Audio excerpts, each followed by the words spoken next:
بسم اللہ الرحمن الرحیم۔ آج کی ہماری بات کا موضوع ہے کہ دنیا کے اندر سب سے پہلا گناہ کون سا ہوا؟ دنیا میں سب سے پہلا گناہ کون سا ہوا اور سب سے پہلا گناہ کس نے کیا اور کس وجہ سے ہوا؟ میرے عزیز دوستو،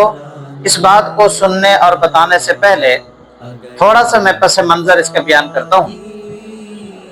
قرآن پاک کے اندر سورہ مائدہ میں اللہ تبارک و تعالیٰ فرماتے ہیں اذ قربا قربانا فتقبل من احدهما ولم يتقبل من الاخر قال لا اقتلنك قال انما يتقبل الله من المتقين۔ دنیا کے اندر سب سے پہلے جناب آدم علیہ السلام آباد تھے اور حضرت آدم علیہ السلام کی ہی اولاد آباد تھی۔ کرۂ ارض کے اوپر، ساری زمین کے اوپر انسانیت کا جو وجود تھا اس میں صرف اور صرف حضرت آدم کی ہی اولاد تھی۔ اور اللہ تعالیٰ کی طرف سے نظام قدرت یوں تھا کہ جناب حوا علیہ السلام کے پیٹ سے 2 بچے پیدا ہوتے تھے، جڑواں، ایک بیٹا اور ایک بیٹی۔ تو حضرت حوا سے جو بیٹا اور بیٹی پیدا ہوئے، سب سے پہلا بیٹا جو پیدا ہوا اس کا نام تھا قابیل۔ ان کے ساتھ اس کی جو جڑواں بہن پیدا ہوئی اس کا نام تھا لبود۔ اور پھر دوسرے حمل سے، دوسرے پیٹ سے جو حضرت آدم علیہ السلام کے بیٹا پیدا ہوا ان کا نام تھا حابیل اور ان کی بہن کا نام تھا اقلیمہ۔ یہ دونوں پیدا ہوئے اور اللہ تعالیٰ کی طرف سے اس وقت توالد، تناسل، نکاح کا جو طریقہ کار تھا وہ یہ تھا، اور حضرت آدم کی شریعت کے اندر یہی طریقہ ہی رائج تھا، اور اس وقت کے اعتبار سے یہ طریقہ کار بالکل جائز بھی تھا۔ اور وہ طریقہ کار یہ تھا کہ 2 جو جڑوے بچے پیدا ہوئے ہیں ان میں سے بیٹے کا نکاح جو بعد میں بچی پیدا ہوئی ہے اس کے ساتھ کیا جائے گا، اور جو بعد میں بچہ پیدا ہوا ہے، لڑکا پیدا ہوا ہے، اس کا نکاح پہلے والے پیٹ سے، حمل سے جو لڑکی پیدا ہوئی ہے اس کے ساتھ کیا جائے گا۔ چنانچہ سیدنا آدم علیہ نبینا علیہ السلام نے یہی بات اپنے بچوں کو سمجھائی، جبکہ قابیل کے ساتھ جو بچی پیدا ہوئی فطری طور پر وہ ذرا خوبصورت تھی، رنگ اس کا صاف تھا، اور حابیل کے ساتھ جو بچی پیدا ہوئی اس کا فطری طور پر اللہ تعالیٰ کی طرف سے رنگ جو ہے وہ صاف نہ تھا، رنگت کے اعتبار سے وہ ذرا سیاہتی کالی تھی۔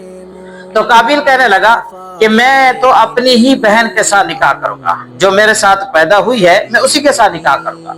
حضرت آدم علیہ السلام نے انہیں سمجھایا، سمجھانے کے باوجود بھی جب وہ نہ سمجھا تو پھر حضرت آدم علیہ السلام نے انہیں کہا کہ تم ایسا کرو کہ دونوں قربانی کرو، دونوں قربانی کرو، جس کی قربانی اللہ کے حضور قبول ہو جائے گی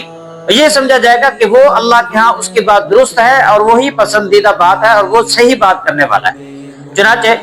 حابیل جو ہے یہ چرواہا تھا، اس نے اپنی بکریوں میں سے، بھیڑ دمبوں میں سے ایک بہترین قسم کا دمبا جو ہے پہاڑ کی چوٹی کے اوپر رکھا، اور یہ قابیل تھا یہ کسان تھا، یہ ردی قسم کی سٹیاں جو ہے زراعت کی، گندم کی ردی قسم کی جو ہے وہ سٹیاں لے کر آیا اور اس نے بھی آ کر پہاڑ کی چوٹی پہ رکھ دی۔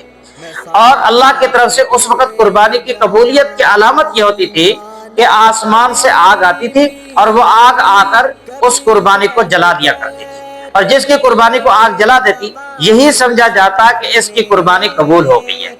اور جس کی قربانی کو آگ نہ جلاتی یہ سمجھا جاتا کہ اس کی قربانی قبول نہیں ہوئی۔ چنانچہ ایسا ہی ہوا کہ اللہ تعالیٰ کی طرف سے آگ آئی اور حابیل کی قربانی کو وہ جلا کے چلی گئی، اور قابیل کی قربانی جو ہے وہ سٹیاں اسی طرح پڑی رہی۔ تو قابیل کے دل کے اندر مزید حسد بڑھا۔ حضرت آدم علیہ السلام کے جو بیٹے تھے قابیل، ان کے دل کے اندر حسد مزید بڑھا اپنے بھائی حابیل کے بارے میں، تو وہ اس نے دھمکی لگائی قال لاقتلنک، کہ میں کیا کروں گا، تجھے قتل کروں گا۔ قرآن مجید نے اسی واقعہ کو جو ہے سورہ مائدہ کے اندر آیت نمبر 27 اور 28 کے اندر بیان کیا ہے، اذ قربا قربانا فتقبل من احدهما ولم يتقبل من الاخر قال لاقتلنك قال انما يتقبل الله من المتقين۔ تو اس نے دھمکی دی کہ میں تجھے ضرور بضرور قتل کروں گا۔ تو دنیا کے اندر سب سے پہلا جو گناہ سرزد ہوا وہ یہ قتل کا ہوا، چنانچہ قابیل نے اپنے بھائی حابیل کو قتل کر دیا۔ تو سب سے پہلا گناہ اس دھرتی کے اندر جو پایا گیا، وجود میں آیا، وہ قتل کا گناہ تھا، اور سب سے پہلا قاتل دنیا کے اندر جو ٹھہرا وہ قابیل ہی ٹھہرا، اور سب سے پہلا مقتول جو ٹھہرا وہ حابیل ٹھہرا۔ تو حابیل سب سے پہلا مقتول اور قابیل سب سے پہلا قاتل۔ اور کس وجہ سے یہ قتل ہوا؟ یہ حسد کی وجہ سے قتل ہوا، اللہ کی نافرمانی کرنے کی وجہ سے یہ قتل ہوا۔ چنانچہ قابیل نے اپنے بھائی حابیل کو قتل کر دیا، اور قتل کرنے کے بعد اب وہ اس سوچ و بچار میں تھا کہ میں اس کی لاش اور میت کو کیسے دفن کروں، زمین کے اندر کیسے دفن کروں، اسے چھپاؤں کیسے، کہاں کیسے کروں۔ اللہ کی طرف سے فضا کے اوپر اس قتل کی وجہ سے ایک گناہ سے آپ اندازہ لگائیں اللہ کی ذات کو کتنی ناراضگی آتی ہے، اور اللہ تعالیٰ کی ذات فضا کے اندر کتنا تغیر تبدل پیدا کرتے ہیں۔ فضا کے اندر یہ تبدیلی آئی کہ جن درختوں پہ پہلے کانٹے نہ تھے ان درختوں پہ کانٹے آ گئے، اور جن درختوں کے پہلے ذائقے خوب بہت اچھے تھے ان ذائقوں کے اندر تبدیلی آ گئی، اور جن درختوں کے پھلوں کے اندر گودا بہت زیادہ تھا اور جو ہے گٹھلی کم تھی، چھوٹی ہوتی تھی، اللہ کی طرف سے گٹھلی بڑھ گئی اور گودا کم ہو گیا، اور زمین نے خون چوسنا بند کر دیا۔ پہلے زمین جو ہے وہ خون جو ہوتا تھا اس کو چوس جایا کرتی تھی، لیکن پھر اس وقت سے اللہ تعالیٰ کی ذات نے زمین کو خون چوسنا بھی حرام کر دیا۔ سیدنا آدم علیہ السلام اپنے بچوں سے کچھ دور تھے، لیکن جب انہوں نے فضا میں یہ تبدیلی محسوس کی تو انہیں اندازہ ہو گیا کہ کوئی نہ کوئی واقعہ پیش آیا ہے۔ چنانچہ وہ وہاں سے اپنے بیٹوں کے پاس آئے تو آ کر معلوم ہوا کہ قابیل نے میرے بیٹے حابیل کو قتل کر دیا، اور حابیل قتل ہو گیا۔ رات کے وقت تو حابیل اسی طرح سے اپنے بھائی کی لاش کو جو ہے چھوڑ کے ہی چلا گیا۔ اگلے صبح جب ہوا تو اللہ تعالیٰ کی طرف سے پھر ایک کوہ آیا، اور اس کوے نے آ کر زمین چونچ کے ساتھ کھودی اور پھر اپنے مردے کوے کو دفن کیا، اس زمین کے اندر مردے کوے کو دفن کیا۔ تو قابیل اس کو دیکھ رہا تھا، تو قرآن پاک میں آتا ہے فَأَصْبَحَ مِنَ النَّادِمِينَ، قابیل اس کوے کو دیکھ کر بڑا شرمندہ ہوا، پشمان ہوا کہ میں تو اس جانور سے بھی گیا گزرا ہوں، مجھے تو اسی کا بھی اتنا بھی میں سمجھدار نہیں ہوں جتنا کہ یہ جانور مجھ سے زیادہ سمجھدار ہے۔ پھر قابیل نے جو ہے اس طرح سے گڑھا کھودا اور حابیل کو جو اپنے ان کے بھائی تھے ان کو زمین کے اندر دفن کیا۔ میرے عزیز دوستو، اس واقعے سے ہمیں یہ سبق ملتا ہے، مفسرین نے یہ بات لکھی ہے کہ قابیل نے سب سے پہلا قتل کیا۔ دنیا کے اندر جتنے قتل اس وقت سے لے کر آج تک ہو رہے ہیں یا ہوتے رہیں گے آئندہ کے لیے، جتنے قتل ہوں گے ان سب کے اندر قتل کے جرم کے اندر قابیل برابر کا شریک رہے گا۔ قابیل کو بھی حصہ در حصہ گناہ کی سزا ملے گی، اور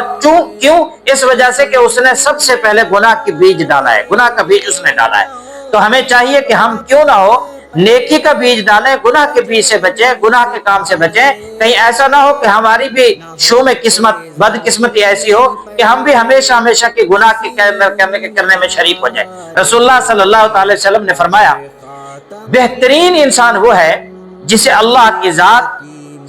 خیر کی چابی بنا دے اور شر کا اللہ تعالیٰ بنا دے۔ خیر کی چابی یہ کہ وہ خیر ہی پھیلاتا رہے، چابی لگائے خیر پھیل جائے، اور شر کو اوپر تالا لگاتا جائے، شر بند کرتا جائے۔ اور بدترین انسان وہ ہے کہ جسے اللہ کی ذات جو ہے شر کی چابی بنا دے اور خیر کا تالا بنا دے، کہ وہ اپنی بدقسمتی سے اپنے لیے ایسی محرومی لے لے کہ اللہ کی ذات بھی اس کے لیے شر کے فیصلے کر دے، کہ پھر وہ شر ہی پھیلاتا رہے اور خیر کو